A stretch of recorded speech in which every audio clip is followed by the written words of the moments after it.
أعوذ بالله من الشيطان الرجيم.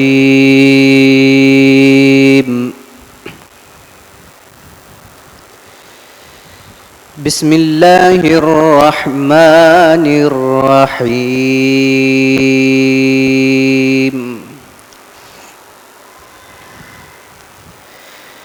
والعاديات ضبحا فالموريات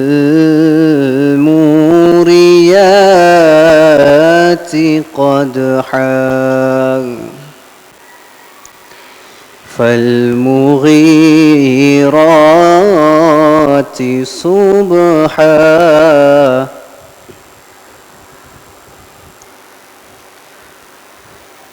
بسم الله الرحمن الرحيم. والعاديات ضبحا فالموريات قدحا فالمغيرات صبحا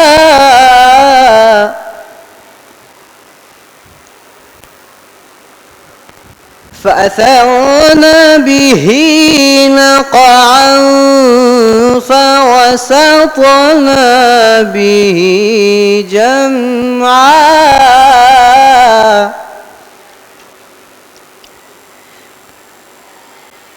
إن الإنسان لربه لكنود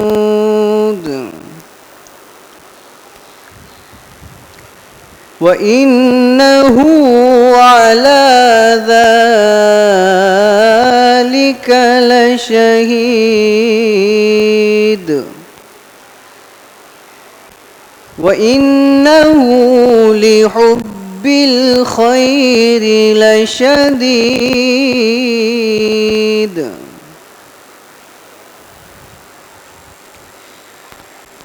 أفلا يعلم إذا بعثر ما في القبور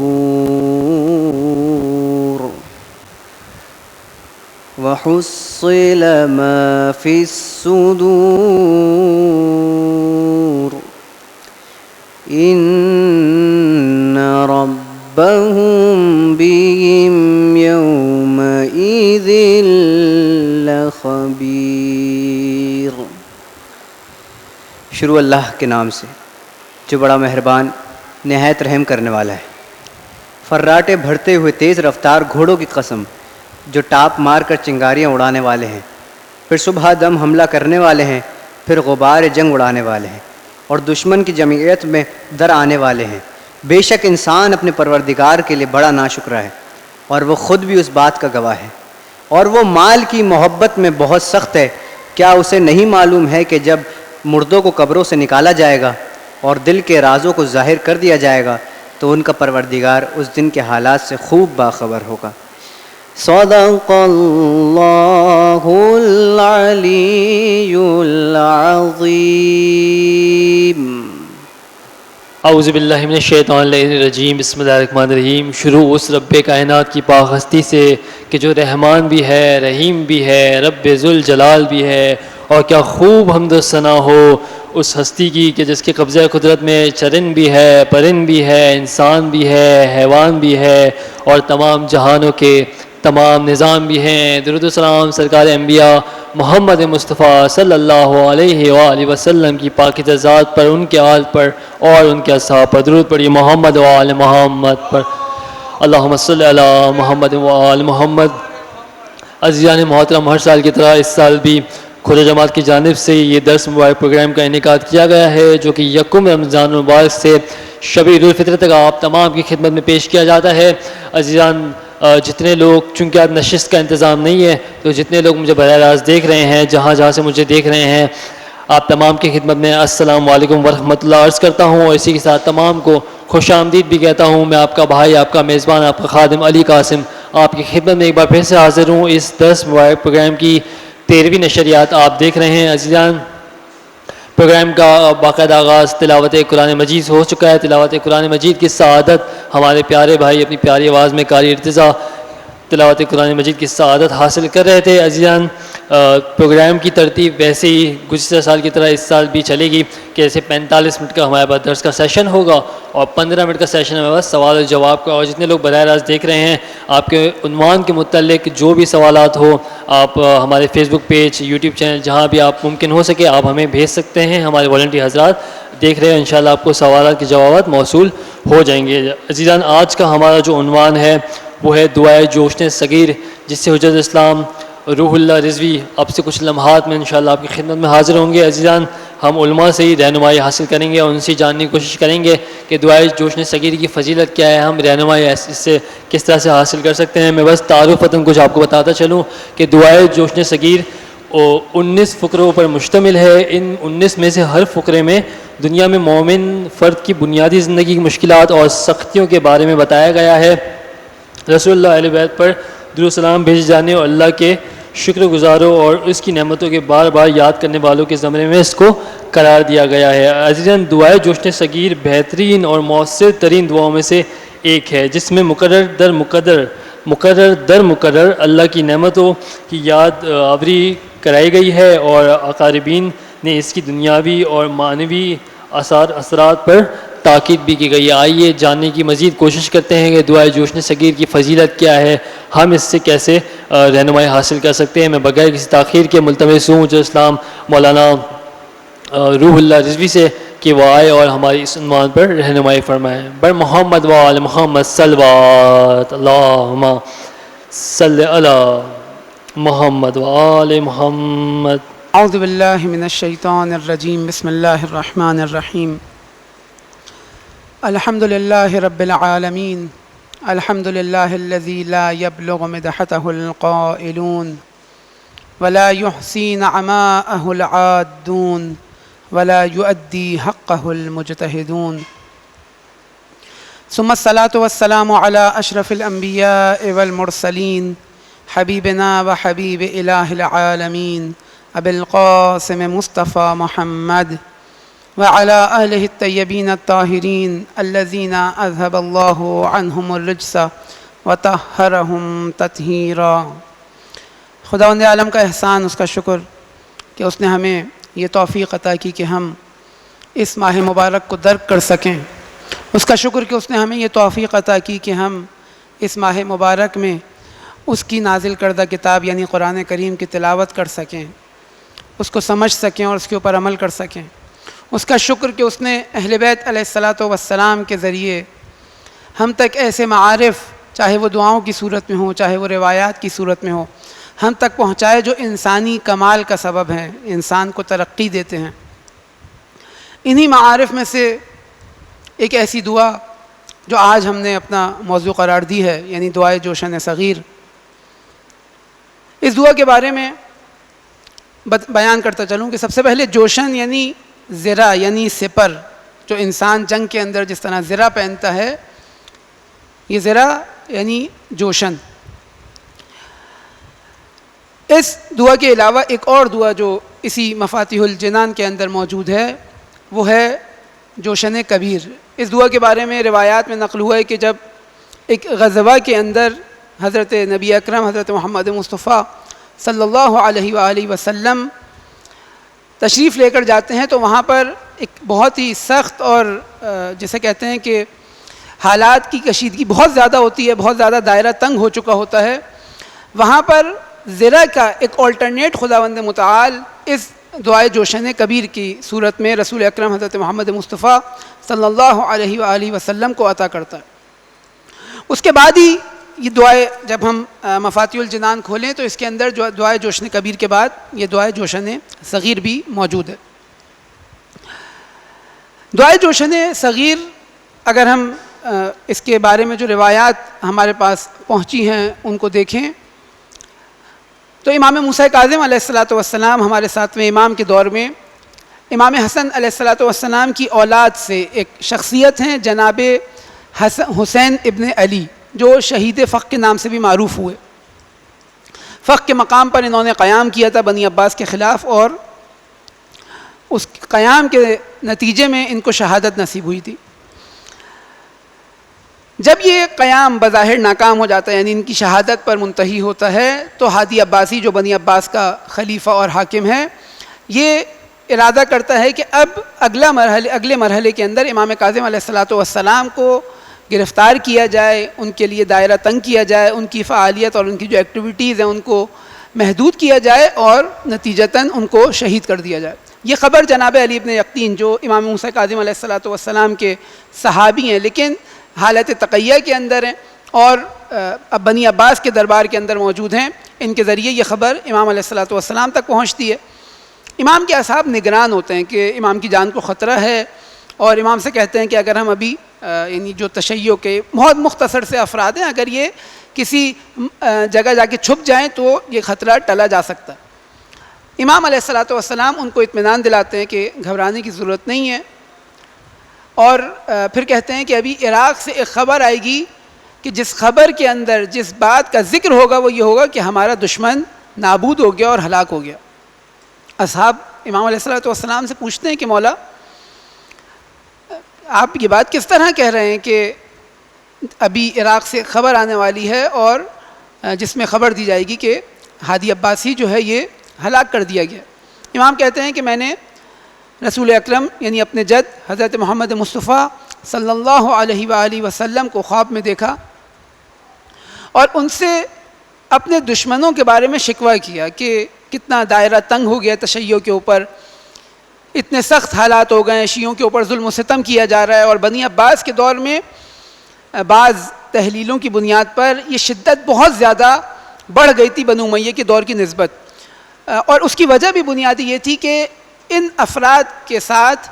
ایک رابطہ رہا ہے بنو امیہ کے دور میں ائمہ علیہ السلام کا، کیونکہ یہ بھی اہل بیت علیہ السلام کی حاکمیت، اہل بیت علیہ السلام کی حکومت، امام حسین علیہ السلام کا انتقام، یہ نعرے بلند کیا کرتے تھے، لہٰذا شیعوں سے ایک قوی رابطہ ان کا بنو امیہ کے دور میں رہتا تھا، اور ان رابطوں کا انہوں نے ان معلومات کا فائدہ اٹھا کر جب حکومت میں آئے اور ایک دھوکے سے اس حکومت کو اپنے کنٹرول میں لیا،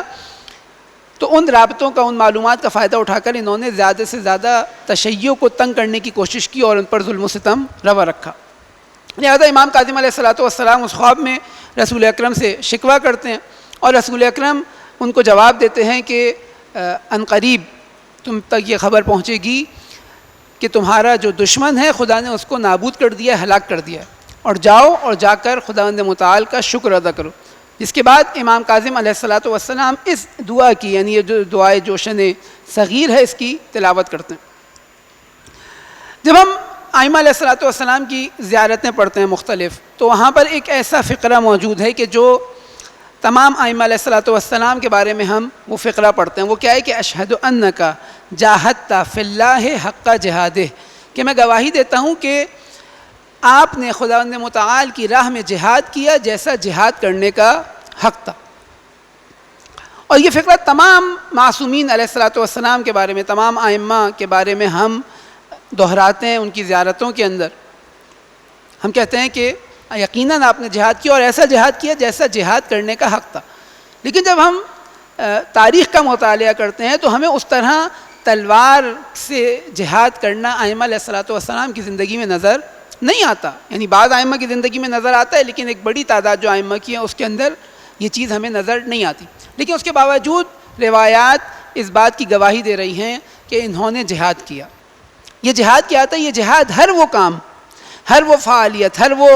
ایکٹیویٹی، ہر وہ اسٹریٹجی جو اللہ کے دشمن کے خطرے کا سبب بنتی ہو۔ رہبر معظم نے جہاد کی جو تعریف کی ہے وہ یہ کہ ہر وہ فعالیت کہ جب ہم ائمہ علیہ السلام کی گواہی دیتے ہیں کہ آپ نے جہاد کیا، یعنی امام کاظم علیہ السلام، امام صادق علیہ السلام اور تمام ائمہ در حقیقت ایک ایسا کام انجام دے رہے تھے کہ جس سے اللہ کے دشمن خطرہ محسوس کرتے تھے۔ اور یہی جو ہم آج جس دعا کو ہم نے موضوع قرار دیا اور جس کے بارے میں گفتگو کر رہے ہیں، یہ دعا بھی در حقیقت اس بات کی نشاندہی کر رہی ہے کہ امام علیہ السلام جن حالات کے اندر موجود ہیں، ان حالات میں امام علیہ السلام کا کام کیا ہے؟ در حقیقت امام ایک مجاہد کی حیثیت رکھتے ہیں۔ امام ایک ایسا کام کر رہے ہیں کہ جس کی وجہ سے بنی عباس اپنے لیے امام کو خطرہ محسوس کرتے ہیں، لہٰذا جو ابتدائی فقرے جو میں انشاءاللہ تفصیل سے بیان کروں گا اس کو. جو ابتدائی 3 پیراگراف ہیں اس دعا کے، اس کے اندر در حقیقت ہمیں بنو عباس کے جو ظلم و ستم ہے امام علیہ الصلوۃ والسلام کی نسبت، اس سے آشنائی ملتی ہے کہ کتنا سخت دور تھا، کتنا ظلم و ستم تھا، اور امام علیہ الصلوۃ والسلام انہی کی نسبت خداوند متعال کا شکر ادا کر رہے ہیں کہ ان ظلم و ستم کو، ان سازشوں کو کس طرح خداوند متعال نے انہی دشمنوں کی جانب پلٹا دیا. لہذا یہ دعا در حقیقت امام علیہ الصلوۃ والسلام کی جانب سے، ایک امام مجاہد کی جانب سے، ہر زمانے کے مجاہدوں کو، ہر زمانے کے فعال افراد کو جو تشیع کے لیے، جو اسلام کی سربلندی کے لیے، جو استکبار کی سرنگونی کے لیے میدان میں فعال ہیں اور فعالیت انجام دے رہے ہیں، مختلف کام انجام دے رہے ہیں، ان کے لیے در حقیقت ایک تحفہ ہے، اور بالعموم تمام تشیع کے لیے، تمام افراد کے لیے، لیکن بالخصوص وہ افراد کے جو میدان میں فعال ہیں. لہٰذا ہم دیکھتے ہیں کہ 2006 میں جب حزب اللہ اور اسرائیل کی جنگ ہوتی ہے، اور بالکل ایک ایسا دور ہوتا ہے کہ ہم تصور کر سکتے ہیں کہ بالکل صدر اسلام کی طرح کہ ایک مختصر سا گروہ اللہ کا، ایک مختصر سا لشکر موجود ہے، اور اس کے مقابل پوری دنیا کھڑی ہوئی ہے. ہم دیکھتے ہیں کہ اس سخت ترین حالت کے اندر، جب بہت زیادہ اضطراب کی کیفیت موجود ہے، جب بہت زیادہ سختی کی کیفیت موجود ہے، حزب اللہ کے جو مسئولین ہیں وہ رہبر معظم سے اس بات کا ذکر کرتے ہیں کہ حالات اس طرح کے ہیں، اور رہبر ان کو کہتے ہیں کہ آپ استقامت دکھائیں، آپ ڈٹے رہیں، یقیناً کامیابی آپ کا مقدر ہے. اور خالی یہ بیان نہیں کرتے بلکہ ایک معنوی عامل، ایک معنوی سبب بھی بیان کرتے ہیں. کہتے ہیں کہ جو اپنے جوانوں سے، جو مجاہدین ہیں، جو عالمی استقبال کے خلاف برسر پیکار ہیں، ان سے کہیں کہ اس دعا یعنی دعائے جوشن صغیر کی تلاوت کریں، کہ یہ دعا در حقیقت ایک مضطر انسان کا خداوند متعال سے مکالمہ ہے. اور جہاں تک یہ بات آئی کہ دعا سے مراد ہمارے ایک تصور یہ لیا جاتا ہے کہ کچھ مانگنا، جبکہ ہم جب ان دعاؤں کی تلاوت کرتے ہیں تو ایک بڑی تعداد میں ہمارے پاس دعائیں جس میں خدا سے مانگا نہیں جا رہا بلکہ خدا کو در حقیقت پکارا جا رہا ہے، خدا سے راز و نیاز کیا جا رہا ہے، خدا سے باتیں کی جا رہی ہیں. لہٰذا یقیناً مانگنا بھی ایک دعا کا حصہ ہے، لیکن ساری کی ساری دعائیں لازمی نہیں ہے کہ ہم انسان، ایک مرتبہ وہ ہے کہ جب خداوند متعال سے مانگنے کے علاوہ بھی انسان مناجات کرے، مکالمہ کرے، اس سے راز و نیاز کرے، اس کے ساتھ باتیں کرے. لہٰذا اس دعا کے اندر کئی ایسے مقامات ہیں جہاں پر ہم اس بات کو دیکھتے ہیں کہ امام علیہ الصلوۃ والسلام در حقیقت اپنا درد خداوند متعال کے سامنے بیان کر رہے ہیں اور اس کے اوپر شکر ادا کر رہے ہیں کہ ایسے، یعنی انشاءاللہ میں بیان کروں گا کہ کس ترتیب سے امام علیہ الصلوۃ والسلام اس جانب خداوند متعال سے کس طرح اس بات کو ذکر کر رہے ہیں. جب ہم ابتدائی فقروں میں آئیں تو میں نے جیسے ذکر کیا کہ بنی عباس کے حالات سے ہمیں آشنائی ملے گی کہ کس طرح یہ ظلم و ستم امام کاظم علیہ الصلوۃ والسلام اور دیگر ائمہ پر روا رکھے ہوئے تھے. جو ظلم و ستم، جو تشیع کے اوپر، جو عام عوام کے اوپر، انسانیت کے اوپر جو ظلم ہو رہا تھا، اس کا ہمیں ابتدائی 3 جو پیراگراف ہیں اس کے اندر ملتا ہے. یہ دعا در حقیقت تقریباً 17 اس کے اندر حصے ہم کر سکتے ہیں کہ ہر حصے کے بعد ایک فقرہ ہے جو بار بار تکرار کر رہے ہیں امام علیہ الصلوۃ والسلام. وہ کیا ہے کہ فلک الحمد یا رب من مقتدر لا یغلب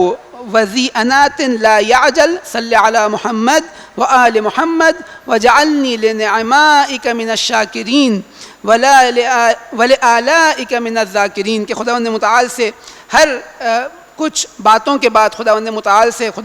امام کاظم علیہ الصلوۃ والسلام یہ جملات ادا کرتے ہیں کہ پس تو ہی لائق حمد ہے اے رب، کہ جو ایسا قادر ہے کہ جو کبھی مغلوب نہیں ہوگا، اور ایسا تحمل اور برداشت والا ہے کہ جو جلدی نہیں کرتا. اور درود بھیج محمد و آل محمد پر، اور مجھ کو ان لوگوں میں سے قرار دے جو تیری نعمتوں کا شکر ادا کرنے والے ہیں، اور ان لوگوں میں سے قرار دے جو تیری نعمتوں کا یاد کرنے والے ہیں. یہ فقرہ تقریباً 17 مرتبہ مختلف تھوڑی سی تبدیلی کے ساتھ ہمیں اس پوری دعا کے اندر نظر آتا ہے. اسی طرح اس دعا کے اندر آداب شکر گزاری، یعنی جب ہم انشاءاللہ چند فقرات کی اس کے اندر تلاوت کریں گے تو امام علیہ الصلوۃ والسلام جو چیز یہاں پر ان کے بیانات سے، ان کی اس دعا سے ہمیں محسوس ہو رہی ہے، جو معلوم ہو رہی ہے، وہ یہ کہ انسان اپنے پروردگار کا شکر کیسے ادا کرے، کن کن چیزوں پر انسان کو خداوند متعال کا شکر ادا کرنا چاہیے، جو عموماً یہ چیزیں ہمارے ذہن میں نہیں آتی، ہمارے مد نظر نہیں رہتی کہ کتنی نعمتوں کے ایک معمولی زندگی ہم گزار رہے ہیں، جبکہ خدا کے کئی ایسے بندے ہیں جو اللہ کی راہ میں جہاد کرتے ہوئے بہت زیادہ سختیوں کو برداشت کرتے ہیں، ان کے اوپر ظلم و ستم ہوتا ہے، یا دیگر حالات کی وجہ سے جب ہم دیکھتے ہیں اپنے معاشرے میں طبقاتی نظام ہے اور لوگ بعض ایسے افراد ہیں جو بھوک پیاس اور ان چیزوں کے اندر جو بنیادی ترین جو نیڈز ہیں انسان کی اس کے اندر مبتلا ہیں، وہی ان تک نہیں پہنچ رہی ہیں. ہم اپنے معاشرے کے اندر دیکھ سکتے ہیں ان چیزوں کو. تو امام علیہ الصلوۃ والسلام اپنا ایک مقایسہ بھی کرتے ہیں کہ خدا متعال تو نے مجھے اس حال میں قرار دیا، ایک ایسی حالت مجھے دی کہ میں ان مصیبتوں، ان مشکلات، ان امتحانوں سے نہیں گزر رہا. یہ جہاں ایک طرح کا مقایسہ ہے اور خداوند متعال کا شکر ہے، وہی ہمیں یہ احساس دلاتا ہے کہ وہ افراد جو ان مشکلات کے اندر موجود ہیں، ہمیں ان کا احساس ہونا چاہیے. جس طرح اس ماہ مبارک میں جو بنیادی ترین عبادت جو اس ماہ مبارک سے مخصوص ہے، یعنی روزہ رکھنا، اس کے بارے میں ائمہ علیہ الصلوۃ والسلام سے مختلف فلسفے بیان ہوئے ہیں کہ کیا وجہ ہے کہ روزہ رکھنے کو واجب کیا گیا. ایک وجہ جو ہمیں چند روایات کے اندر نظر آتی ہے وہ یہ کہ تاکہ بھوکوں کی جو بھوک و پیاس ہے اس کو انسان محسوس کر سکے، تاکہ غنی اور فقیر برابر ہو سکیں، اس پیاس کو، اس بھوک کو محسوس کر سکے ایک غنی، ایک مالدار شخص جو روزانہ پورے سال ایک غریب شخص جو ہے وہ برداشت کرتا ہے. لہٰذا بالکل اسی طرح وہ مصائب، وہ مشکلات، وہ چاہے وہ مادی مشکلات ہوں، چاہے وہ اللہ کی راہ میں جہاد کرنے والوں کو، جس طرح یہاں پہ کئی مقامات پہ ہمیں نظر آئے گا، وہ مشکلات جو ظالم، ستمگر اور جابر و فاسق حکمرانوں کی جانب سے، استکبار کی جانب سے عام عوام پر یا مجاہدین پر یا مبارزین پر، فعال افراد پر، اللہ کے دین کی مدد کرنے والوں پر مسلط کی جاتی ہے، اس سے بھی خدا ہمیں احساس ہونا چاہیے کہ بالآخر وہ مجاہدین، وہ مبارزین جو اللہ کی راہ میں، در حقیقت ہمارا وظیفہ، یعنی ہماری جانب سے کیونکہ یہ واجب کفائی ہے بعض مقامات کے اوپر کہ انسان دین کا دفاع کرے، انسان ملک کا دفاع کرے، انسان مسلمانوں کا دفاع کرے، انسان اسلام کی عزت و آبرو کا دفاع کرے. یہاں پر اس تمام افراد کی ذمہ داری بنتی ہے، لیکن بعض افراد قدم بڑھاتے ہیں اور اس وعدہ الہی کے اوپر آگے بڑھتے ہیں. لہذا جہاں یہ چیزیں ہمیں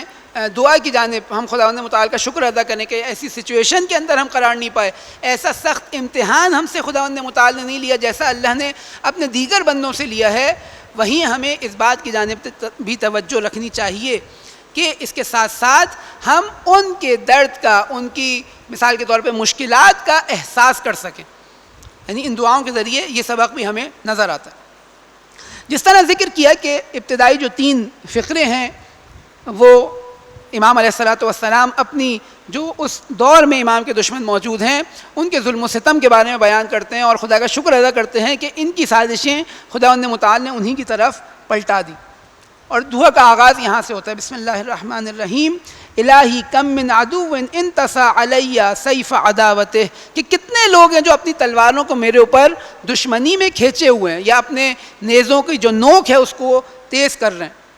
اسی طرح میرے لیے زہر کو آمادہ کر رہے ہیں، اور تمام یعنی میرے لیے ایک مورچہ بنا کر چھپے ہوئے ہیں. اور یہ تمام صفات امام اپنے دشمنوں کی بیان کرتے جاتے ہیں. اور اس کے اندر خداوند متعال سے فرماتے ہیں کہ نظرت الی ضعفی، کہ جب تم نے دیکھا کہ میں ان تمام سازشوں کی بنیاد پر، یہ جو تمام دشمنان اسلام سازشیں کر رہے ہیں اسلام کے خلاف، مومنین کے خلاف اور اس دور میں امام کے خلاف، ان تمام سازشوں، ان تمام ظلم و ستم کے مقابلے کے جب ہم مقابلے کے لیے میں بہت ضعیف ہوں، میں بہت کمزور ہوں، تو اے خدا تیرا شکر کہ تو نے مجھے میری مدد کی، میرے اوپر نظر کرم کیا. اسی طرح اور میرے دست بازو کو مضبوط کیا کہ میں ان کا مقابلہ کر سکوں اور انہی کی سازشوں کو ان کی طرف پلٹا دیا. ما سدد الی من مکائدہ الی ورددتہ علیہ، کہ جو کچھ وہ میرے لیے پلان کر رہے تھے تم نے ان کو انہی کی جانب پلٹا دیا. اور پھر وہی وہ جملہ جو بار بار یہاں پر تکرار ہو رہا ہے کہ فلک الحمد یا رب من مقتدر لا یغلب وذی انات لا یعجل صلی علی محمد وآل محمد وجعلنی لنعمائک من الشاکرین ولآلائک من الذاکرین. اسی طرح دوسرے فقرے کے اندر بھی امام علیہ الصلوۃ والسلام ان کی بدنیتی کو، ان کی سازشوں کو، ان کے سوء ظن کو، ان کے فریب دینے کو اور ان کے حسد کو بیان کرتے ہیں. اور پھر کہتے ہیں کہ خدا تیرا شکر کہ تو نے انہیں انہی کے کھودے ہوئے گڑھے کے اندر دھکیل دیا. اسی طرح امام علیہ الصلوۃ والسلام خداوند متعال سے انہی فقرات کے اندر جب ہم تلاوت کرتے ہیں تو تیسرے فقرے کے اندر جب ہم آتے ہیں جو تیسرا پیراگراف ہے، ہمیں نظر آتا ہے کہ امام علیہ الصلوۃ والسلام خداوند متعال سے مناجات کی بات کر رہے ہیں کہ نادیتک یا رب مستجیرا بک واثقا بسرعت اجابتک موکلا علی ما لم ازل، کہ خداوند متعال میں نے پھر جب ان تمام سازشوں کے اندر جب میں نے اپنے آپ کو گھرا پایا تو میں نے اپنے آپ کو کمزور جانا اور پھر میں نے تیری پناہ اختیار کی، میں نے تجھے پکارا اور تجھ سے اس امید کے ساتھ، اس یقین کے ساتھ کہ یقیناً تو جلد دعا قبول کرنے والا ہے۔ یہ تین فقرے جو ہمیں نظر آتا ہے کہ حسادت، دشمنی، فریب، دھوکہ، اس کے ساتھ ساتھ ظلم و ستم، زندان، مشکلات، مصائب، یہ تمام چیزیں امام علیہ الصلوۃ والسلام ان سازشوں کے ناکام پر خداوند متعال کا شکر ادا کر رہے ہیں۔ تیسرے اور چوتھے جو پیراگراف ہیں یہاں پر، اس کے اندر امام علیہ الصلوۃ والسلام خداوند متعال کی نعمتوں کا ذکر کر رہے ہیں، وہ جو عمومی نعمتیں ہیں کہ خداوند متعال کتنی ایسی نعمتیں ہیں جو آسمان سے باران رحمت تم نے برسایا، کرامت کی نہروں سے آب رحمت کو جاری کیا، فتنہ انگیز چشموں کو بند کر دیا۔ خداوند متعال کا اس پہ شکر ادا کرتے ہیں کہ مجھے عافیت کا لباس پہنایا، مجھ سے جو مسائل تھے، جو مشکلات تھیں، ان کو دور کیا۔ اور چوتھے فقرے کے اندر یعنی پانچویں فقرے کے اندر امام علیہ الصلوۃ والسلام اعترافات کرتے نظر آتے ہیں کہ اے خدا، ان نعمتوں کی نسبت میں نے کیا کیا، یعنی میں اس حق کو ادا نہیں کر سکا، اور تو نے جو مشقتیں تھیں میرے لیے راحت کی، میرے لیے ان کو آسان کیا، جبکہ میں اس کے جواب کے اندر اس چیز کو عمل نہیں کر سکا کہ جو مطلوب تھی، جو تیرا حق تھا، اور تو نے عطا کیا فآتیت ولم تسأل، کہ جب مانگا بھی نہیں تھا جب تو نے عطا کیا۔ یعنی یہ تمام مشکلات جو رفع ہو رہی ہیں، جو یہ مشکلات دور ہو رہی ہیں، یہ اس حالت کے اندر ہو رہی ہیں کہ جب خداوند متعال سے طلب بھی نہیں کیا جا رہا۔ یہ تمام وہ باتیں امام علیہ الصلوۃ والسلام ایک ایک کر امام ان باتوں کے اوپر شکر ادا کرتے ہیں، اعترافات کرتے ہیں۔ انسان جو کوتاہیاں کرتا ہے حقوق اللہ کی نسبت، امام علیہ الصلوۃ والسلام ان کا ذکر کرتے ہیں یہاں پر، اور انسان کو بتاتے ہیں کہ دیکھو یہاں پر تم نے شکر ادا کرنا ہے کہ جب تم پکار نہیں رہے، اور تمہارے یعنی ہم اپنی سراؤنڈنگز کے اندر اتنی مشکلات ہوتی ہیں، ہمیں احساس نہیں ہوتا کہ کیوں ہم یہ مشکلات ہمارے اوپر آ نہیں رہیں، جبکہ اگر جسے کہتے ہیں ہم مادی طور پر اس کو کیلکولیٹ کریں تو ہم پر بہت زیادہ مصیبتیں آ جانی چاہیے تھیں۔ یہی ہم دشمن کا اور اللہ کے جو لشکر ہے اس کا ایک امتیاز رہتا ہے کہ دشمن تمام اس کی کیلکولیشنز جو ہوتی ہیں وہ مادی بنیاد پر ہوتی ہیں، جبکہ جو اللہ کا لشکر ہوتا ہے، جو اللہ کے بندے ہوتے ہیں، ان کیلکولیشنز کے اندر ایک بنیادی ترین چیز جس کو وہ رکھتے ہیں وہ خداوند متعال کا وجود ہوتا ہے، کہ تمام سازشوں کے باوجود، تمام پلاننگز کے باوجود، تمام مادی قوت رکھنے کے باوجود، ان دعاؤں کے سبب جب انسان خداوند متعال کو پکارتا ہے، جب انسان خدا سے راز و نیاز کرتا ہے، اور وہ معنوی کمال اور معنوی پشتوانہ جو اس کا موجود ہوتا ہے اس کے اوپر اعتماد کرتے ہوئے جب آگے بڑھتا ہے، تو وہ سپر طاقتیں بھی اپنے آپ کو کمزور اور لاچار محسوس کرتی ہیں۔ یہ وہ بنیادی فرق ہے جو ہمیں ان دعاؤں میں نظر آ رہا ہے کہ ایک مومن شخص جب میدان عمل میں وارد ہوتا ہے تو کس بلبوتے پر، کس چیز پر اعتماد کرتے ہوئے وہ خداوند متعال کی راہ میں جہاد کرتا ہے، کس چیز پر اعتماد کرتے ہوئے وہ اللہ کے دشمنوں کا مقابلہ کرتا ہے، کس چیز پر اعتماد کرتے ہوئے کہ وہ اللہ کے دشمنوں کے پاس جو مادی وسائل ہیں ان سے خوف نہیں کھاتا، کہ جس طرح ہم یہاں پر دیکھتے ہیں کہ امام کاظم علیہ الصلوۃ والسلام جس طرح روایات میں وارد ہوا کہ اپنے اصحاب کو آرام دلاتے ہیں، اطمینان دلاتے ہیں کہ دیکھو یقیناً ان کے پاس قدرت ہے، مادی قدرت، لیکن ہمارے پاس خداوند متعال ہے۔ یہ ابتدائی 5 فقرے جو آپ کے سامنے بیان ہوں، اس کے بعد امام علیہ الصلوۃ والسلام کا جو رویہ ہے گفتگو کا وہ تھوڑا سا تبدیل ہو جاتا ہے، اور امام علیہ الصلوۃ والسلام مقایسہ کرتے ہیں اپنا اور دوسرے افراد کا۔ ابھی تک ہم دیکھتے ہیں کہ ابتدائی 3 جو پیراگراف ہیں اس کے اندر امام بنی عباس سے جو دشمنی اور ان کے جو سازشیں اور وہ حالات بیان کر رہے ہیں، اور اس کے بعد امام علیہ الصلوۃ والسلام ایک عمومی جو نعمتیں ہیں خداوند متعال کی اس پر شکر ادا کر رہے ہیں، اور پھر اعتراف کر رہے ہیں اپنی کوتاہیوں کا، یعنی ایک انسان کی نسبت جو خداوند متعال کا حق ہے، یقیناً وہ جتنا ادا کیا جائے اس حق کو خداوند متعال کا جو حق ہے اس کو انسان ادا نہیں کر سکتا اس طرح کا حق ہو۔ یہ تمام چیزیں بیان کرنے کے بعد امام علیہ الصلوۃ والسلام اب چھٹے فقرے سے فرماتے ہیں کہ الہی وکم من عبد امسا و اصبح، ایسے کتنے ہی افراد ہیں اے خداوند متعال، کتنے ہی تیرے ایسے بندے ہیں جو اس حال میں صبح و شام کرتے ہیں کہ یہ مشکلات برداشت کرنی پڑتی ہیں ان کو. مثال کے طور پہ موت کا ذکر ہے، مشکلات کا ذکر ہے، سخت بیماریوں کا ذکر ہے، اسی طرح زندان کا ذکر ہے، خوف و ہراس کا ذکر ہے کہ دشمن کتنے لوگوں کے اوپر دشمن کا خوف و ہراس ہوتا ہے اور وہ خوف زدہ ہوتے ہیں، دشمن کے محاصرے کا ذکر ہے. اور پھر امام علیہ الصلوۃ والسلام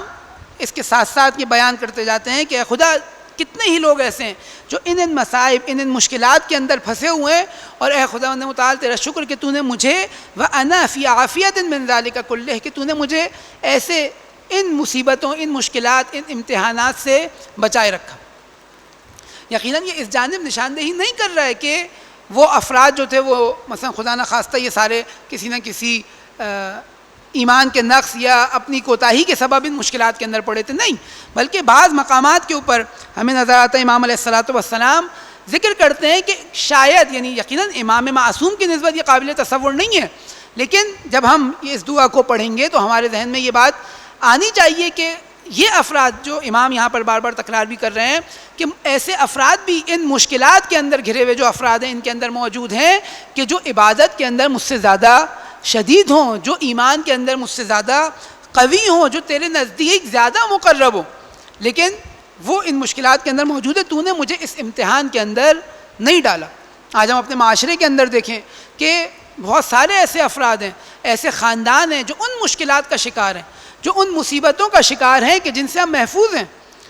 اور اس کا سبب کیا ہے کہ ان پر یہ مصیبتیں آئیں، یہ مشکلات آئیں. کہیں ہم دیکھتے ہیں اسلام کی دفاع کی خاطر، کہیں ہم دیکھتے ہیں تشیع کی دفاع کی خاطر، کہیں اہل بیت کے دفاع کی خاطر، کہیں عزاداری کے سبب. ان تمام چیزوں کے سبب ان کے اوپر وہ مشکلات آئیں. کوئی زندان کے اندر ہے، کوئی کسی کا خاندان اس حال میں ہے کہ اسے معلوم نہیں ہے کہ وہ اس کا جو سربراہ ہے اس خاندان کا، کسی کا باپ، کسی کا بیٹا، کسی کا شوہر، کسی کا بھائی، یہ زندہ ہے یا نہیں ہے. یہ مشکلات آ رہی ہیں. اب انسان جب ان مشکلات کو دیکھتا ہے تو ایک جانب شکر ادا کرتا ہے کہ خداوند متعال تو نے مجھ سے یہ سخت امتحان نہیں لیے، کہ نہیں معلوم کہ میں اگر ان سخت ترین امتحانوں کے اندر مبتلا ہو جاتا تو میں اس امتحان میں کامیاب ہوتا بھی یا نہیں ہوتا. تو نے میرے گھر والوں سے یہ سخت امتحان نہیں لیے. لیکن ساتھ ساتھ ہمیں اس بات کا احساس بھی یہ روایات دلاتی ہیں کہ وہ خاندان، وہ افراد جو دین کی خاطر، تشیع کی خاطر، عزاداری سید الشہداء علیہ الصلوۃ والسلام کی خاطر ان مصیبتوں، ظالم و جابر کے ان مصائب کا شکار ہوئے، ان کی نسبت ہمیں احساس ذمہ داری کرنی چاہیے. چاہے ان افراد کی نسبت کہ ہم ان کے لیے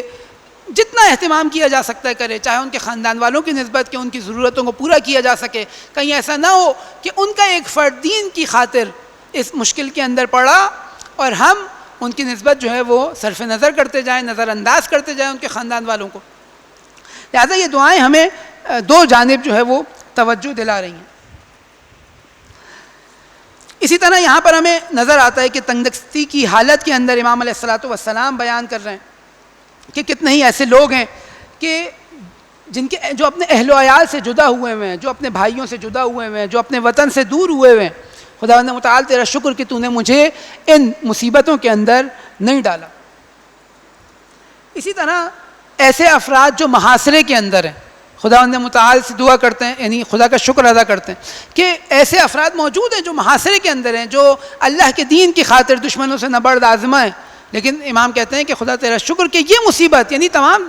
سازشیں دشمن کر رہا ہے اپنی جگہ، لیکن جہاں جہاں یہ مصیبتیں ہمیں ٹلتی نظر آ رہی ہیں وہاں پر ہمیں خداوند متعال کا شکر ادا کرنا چاہیے. آج ہم اپنے معاشرے کو دیکھ لیں، دشمن کی سازشوں کو دیکھ لیں، چاہے وہ عالمی استکبار ہو، چاہے وہ تکفیریت ہو، تمام دنیا کی جانب سے تشیع کے اوپر دائرہ تنگ کیا جاتا ہے. لیکن الحمدللہ خداوند عالم کا احسان کہ ہم ایک بہت سارے مقامات کے اوپر ایک معمولی زندگی گزار رہے ہوتے ہیں. ہمیں اس کا احساس نہیں ہوتا کہ یہ کتنی بڑی نعمت ہے خداوند متعال کی جانب سے. ہمیں اس کا احساس نہیں ہوتا کہ کئی ایسے افراد ہیں جو ہماری طرح ہیں لیکن خداوند متعال نے ان سے سخت امتحانات لیے. لیکن خداوند متعال کا احسان کہ اس نے ہم سے اس طرح کے سخت امتحانات نہیں لیے. نہیں معلوم تھا کہ ہم کامیاب ہوتے یا نہ ہوتے. وَأَنَا فِي عَافِيَةٍ مِّن ذَلِكَ كُلِّهِ کہ خداوند متعال تیرا شکر کہ تو نے مجھے ان چیزوں سے بچائے رکھا. اسی طرح الہی وَكَم مِّن عَبْدٍ أَمْسَى وَأَصْبَحَ مسافرا شاخصا عن اہلہ، کہ کتنے ایسے افراد ہیں جو بالکل جسے کہتے ہیں کہ ایک جنگل کی حالت کے اندر رہ رہے ہیں، سرگردان ہیں، حیران و پریشان ہیں، تک و تنہا ہے، ان کا کوئی ساتھ دینے والا نہیں ہے، وہ کسی راہ سے واقف نہیں ہے۔ خداوند متعال تیرا شکر کہ تو نے مجھے ان میں سے قرار نہیں دیا۔ کتنی ایسے افراد ہیں جو بھوک و پیاس کی حالت میں، جو برہنگی کی حالت میں، جن کے پاس پہننے کو لباس نہیں ہے۔ خداوند متعال تیرا شکر کہ تو نے مجھے ان امتحانات میں قرار نہیں دیا، میں محفوظ ہوں اور تو ہی سزاوار ہے، تیرے لیے ہی حمد ہے، تو ہی صاحب قدرت ہے جو مغلوب نہیں ہوتا۔ اور پھر جو میں نے پہلے بھی ذکر کیا کہ یہ مصائب، یہ مشکلات ان افراد کی نسبت نہیں ہیں ہمیشہ کہ جو مثال کے طور پہ بے دین ہیں، جو خدا کی راہ میں جنہوں نے کوئی قدم نہیں اٹھایا، نہیں۔ امام کیا فرما رہے ہیں؟ امام فرما رہے ہیں او عبد وجیہ عندک، کہ یقیناً کوئی ایسا فرد ہے جو تیرا زیادہ مقرب ہے، تیرے نزدیک زیادہ وجیہ ہے، ہوا اوجہ منی، جو مجھ سے زیادہ مقرب ہے تیرے نزدیک، واشد عبادۃ لک، اور زیادہ عبادت کرنے والا ہے میری نسبت، لیکن کیا ہے؟ مغلولا مقہورا، لیکن وہ طوق پہنے ہوئے، وہ زندان میں ہے، وہ مغلوب ہے، قد حمل ثقلا من صعب العناء، اور تنگ دستی، بندگی اور تنگی اور غلامی جو ہے وہ اس کو گھیرے ہوئے ہے۔ خدا تیرا شکر کہ تو نے مجھے اس سخت ترین امتحان سے بچائے رکھا۔ گرچہ یہ جس زمانے کی امام علیہ السلام بات کر رہے ہیں، یہ وہ دور ہے جب امام آزاد ہیں، ظاہری طور پر زندان میں نہیں ہیں، لیکن وہی یہ کون امام ہمارے سامنے یہ دعائیں پڑھ رہا ہے؟ وہ امام کہ جو 14 سال تقریباً اس نے زندانوں میں گزاری ہے مختلف۔ لہٰذا یہاں سے ہمارے ذہن میں بعض دفعہ افراد اس طرح کا رویہ پیش کرتے ہیں کہ جب انہوں نے یہ کام کیا بالفرض، وہ جب دین کی مثال کے طور پہ آسان الفاظ میں کہا جائے کہ جب وہ دین کی نصرت کر رہے تھے تو اب ان پریشانیوں کے لیے آمادہ ہوں نہیں۔ یقیناً وہ آمادہ ہے، لیکن ہمارا کیا وظیفہ بنتا ہے، ہماری کیا ذمہ داری بنتی ہے کہ ہم اگر ان کے اوپر کوئی مشکل ہے تو ان کی مدد کر سکیں، اگر کوئی ظالم و جابر ان کے لیے ظلم و ستم کا سامان مہیا کر رہے ہیں تو ہم صدائے احتجاج بلند کر سکیں، اگر ان کے گھر والے کسی مشکل کا شکار ہیں تو حد اقل ہم ان کے گھر والوں کی ان مشکلات کو دور کر سکیں۔ یہ تمام دعائیں خداوند متعال کے سامنے امام علیہ السلام کرتے ہیں، یہ گریہ کرتے ہیں، اور ہر فقرے کے بعد، ہر مصیبت کو بیان کرنے کے بعد، ہر مشکل کو بیان کرنے کے بعد، بیماریوں کو بیان کرنے کے بعد کہ خداوند متعال کتنے ہی ایسے لوگ ہیں جو ایسی حالت کے اندر ہیں، نہ زندہ ہیں نہ مردہ ہیں، وہ موت کی کشمکش کے اندر زندگی گزار رہے ہیں، وہ سخت ترین بیماریوں میں مبتلا ہیں، کہ ایسی بیماریاں جو ان کے درد کا سبب ہے، ان کی اذیت کا سبب ہے۔ خدا تیرا شکر کہ تو نے مجھے ایسے مصائب، ایسی مشکلات، ایسے امتحانات سے بچائے رکھا۔ اور جب یہ تقریباً 17 مقامات پر امام علیہ السلام اس بات کو تکرار کرتے ہیں اور خداوند متعال کا شکر ادا کرتے ہیں کہ الہی و سیدی و مولائی کم من عبد امسا و اصبح قد استمر علیہ القضاء، کہ خداوند متعال تیرا شکر کہ کتنے ہی ایسے افراد ہیں کہ جو جب میں دیکھتا ہوں اس دنیا کے اندر جو مشکلات کا شکار ہیں، جو آسمانی یا جسے ہم نیچرل ڈیزاسٹر کہتے ہیں ان کا شکار ہیں، خدا تیرا شکر کہ تو نے مجھے ان بلاؤں سے محفوظ رکھا۔ ان تمام کے بعد، اور یہاں ایک چیز جو ہمیں بہت زیادہ تکرار ہوتی نظر آ رہی ہے کہ اس فقرے کے علاوہ بھی اس دعا کے اندر یہ چیز موجود ہے کہ بحق محمد و آل محمد، امام علیہ السلام بار بار جس چیز کا تکرار کرتے ہیں وہ اہل بیت علیہ السلام کا واسطہ دینا۔ اور اس فقرے کے اندر جو بار بار تکرار ہو رہا ہے امام علیہ السلام، اس کے اندر درود پڑھ رہے ہیں، صلی علی محمد و آل محمد۔ اور جب یہ تمام مسائل مشکلات کو بیان کر کر امام ایک ایک کر کر اپنی جو وضعیت ہے، اپنی جو حالات ہیں ان کا شکر ادا کرتے جاتے ہیں، تو روایت کہتی ہے کہ پھر امام سجدے میں گر جاتے ہیں اور امام علیہ السلام ان فقروں کو تکرار کرتے ہیں، سجد وجہی الذلیل لوجہک العزیز، کہ میں اپنے ذلیل چہرے کے ساتھ، اپنے تواضع پر مبنی چہرے کے ساتھ تیرے سامنے جھکا ہوں، تیری بارگاہ کے اندر جھکا ہوا ہوں، تیرے سامنے ایک فقیر جھکا ہے اور تو غنی ہے۔ اور یہ تمام چیزیں امام علیہ السلام خداوند متعال کو واسطہ قرار دیتے ہیں، اس کے سامنے گریہ کرتے ہیں، اس کے سامنے یہ دعا کرتے ہیں، اور پھر فرماتے ہیں کہ اے خدا تیرا شکر کہ تو نے تمام مخلوق کے شر سے اپنی رحمت کے ذریعے مجھے بچائے رکھا۔ اور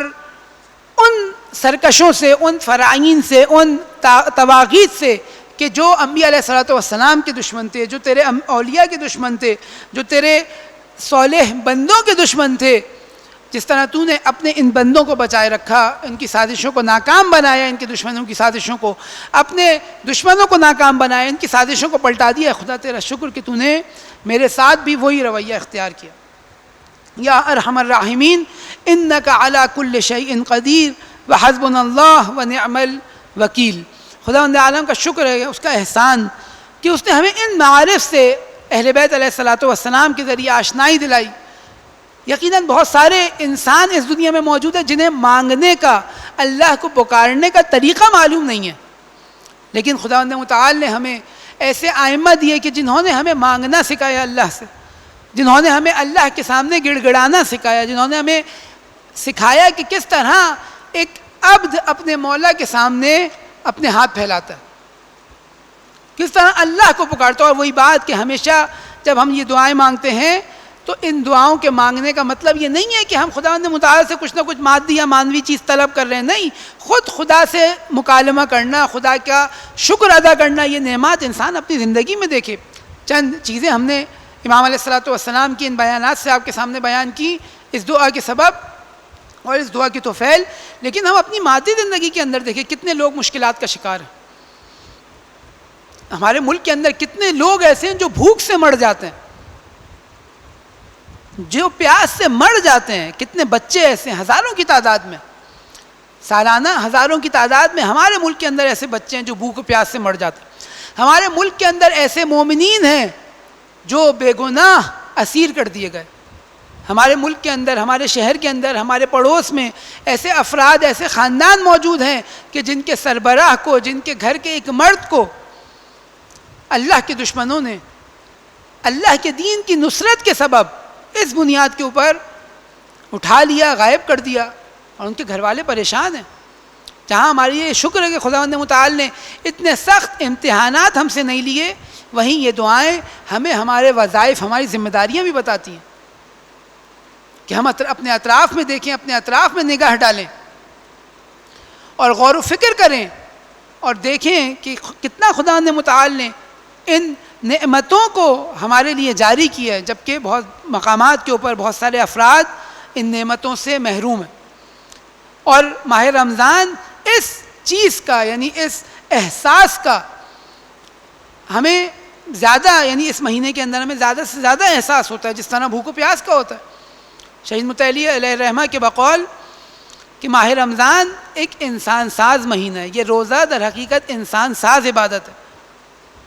جب اس بھوک و پیاس کے اندر ہم ان مادی چند نعمتوں سے محروم رہ کر اپنے آپ کو محروم کر کر اس چیز کا احساس کر سکتے ہیں کہ خداوند متعال سے ہم شکر ادا کر سکتے ہیں کہ اللہ کے بندے اس دنیا کے اندر جو ان نعمتوں سے، جو ہمارے لیے عادی ہیں، جو ہماری یہ بالکل معمولی ہیں، نارمل ہو چکی ہیں، یہ پانی، یہ غذا، یہ پھل، یہ والدین، یہ ہمارے گھر کا سربراہ، یہ ہمارے دشمنوں کی کئی سازشوں کو ہم تک نہ پہنچنا، ان کے ظلم و ستم، ان کی پلاننگ کو ناکام ہو جانا، یہ تمام نعمتیں ہم توجہ نہیں رکھتے ان کی طرف. اور ادھر وظیفہ بھی ہمارا بنتا ہے کہ یقیناً مومن وہ ہوتا ہے، مجاہد وہ ہوتا ہے، اللہ کی راہ میں قدم بڑھانے والا وہ ہوتا ہے کہ جو ان مشکلات کا بالآخر اپنی زندگی کے اندر ان مشکلات کا سامنا کرتا ہے. چاہے ہم ائمہ علیہ الصلوۃ والسلام کی زندگی کو دیکھیں، چاہے ہم ائمہ کے خاص اصحاب، خاص شیعوں کی زندگی کو دیکھیں، تمام کے تمام ائمہ ہمارے قتل کر دیے گئے، شہید کر دیا گیا. کیوں؟ تمام کے تمام ائمہ کو زندانوں میں ڈالا گیا. کیوں؟ کیونکہ ایک ایسا کام انجام دے رہے تھے کہ جو انسانیت کی نجات کا سبب تھا. کہ جس طرح ہم گواہی دیتے ہیں کہ اشہد انک جاہدت فی اللہ حق جہاد، ایک ایسا کام انجام دے رہے تھے کہ جس سے دشمنان اسلام خطرہ محسوس کرتے تھے، جس جانب یہ دعائیں ہمیں نشاندہی کر رہی ہیں. خداوند متعال سے دعا ہے کہ خداوند متعال ہم سب کو وہ معارف جو اہل بیت علیہ الصلوۃ والسلام کے ذریعے ہم تک پہنچیں، ان کو صحیح طور پر سمجھنے، ان کو تکرار کرنے، ان کو دہرانے، ان میں غور و فکر کرنے کی توفیق عطا فرمائے. ہم سب کو اپنے وظیفے پر عمل کرنے کی توفیق عطا فرمائے. ہم سب کو اس ماہ مبارک میں زیادہ سے زیادہ استفادہ کرنے کی توفیق عطا فرمائے۔ یہ دسترخوان جو خداوند متعال نے اپنے خاص بندوں کے لیے بچھایا ہے، خداوند متعال ہم سب کو اس دسترخوان سے زیادہ استفادہ کرنے کی توفیق عطا فرمائے۔ اس ماہ مبارک میں نازل ہونے والی کتاب یعنی قرآن کریم کے تلاوت، اس کے اندر غور و فکر اور اس پر عمل کی توفیق عطا فرمائے۔ خداوند متعال وارث قرآن امام زمانہ کے ظہور میں تعجیل فرمائے، ہم سب کو ان کے اعوان و انصار میں شمار فرمائے۔ دنیا میں جہاں جہاں مومنین دشمن و استکبار کے خلاف برسر پیکار ہیں، خداوند متعال ان کی مدد و نصرت فرمائے، ہم سب کو ان کی حمایت کی توفیق عطا فرمائے۔ دنیا میں جہاں جہاں ہمارے ملک میں، ہمارے پڑوس میں، ہمارے علاقوں میں مومنین جو پریشان حال ہیں، جو مشکلات کا شکار ہیں، جن میں سے چند مشکلات اس دعا کے اندر امام نے بیان کی، خداوند متعال ان کی مشکلات کو دور فرمائے، ہم سب کو ان کی مدد کی توفیق عطا فرمائے۔ انقلاب اسلامی کو امام زمانہ کے عالمی انقلاب سے متصل فرمائے، ہم سب کو امام زمانہ کے ظہور کا زمینہ فراہم کرنے والوں میں اور ان کی راہ میں شہادت نصیب فرمائے۔ بر محمد و آل محمد صلوات، اللہم صلی علی محمد و آل محمد۔ جزاک اللہ۔ ہم تہ دل سے ممنون و متشکر ہیں حجت اسلام مولانا روح اللہ رضوی کے کہ انہوں نے اپنے قیمتی وقت میں سے ہماری اس عنوان پر رہنمائی فرمائی۔ پروردگار عالم آپ کی توفیقات میں مزید اضافہ فرمائے۔ عزیزان، اسی کے ساتھ مجھے اجازت دیجیے، کل ٹھیک 9 بجے انشاءاللہ براہ راست آپ کی خدمت میں حاضر ہوں گے۔ کل کا ہمارا جو عنوان ہے وہ ہے سیرت امام حسن مجتبیٰ، جس سے حجت اسلام ڈاکٹر مہدی عباس آپ کی خدمت میں حاضر ہوں گے، اور ایز اے منقبت خواہ انشاءاللہ برادر مسلم مہدی بھی آپ کی خدمت میں حاضر ہوں گے۔ آئیے پروگرام کا اختتام دعائے سلامتی امام زمانہ سے کرتے ہیں۔ بسم اللہ الرحمن الرحیم۔ اللہم کل ولیک الحجت ابن الحسن صلواتک علیہ وعلی آبائہ فی ہذہ الساعۃ وفی کل ساعۃ ولیٰ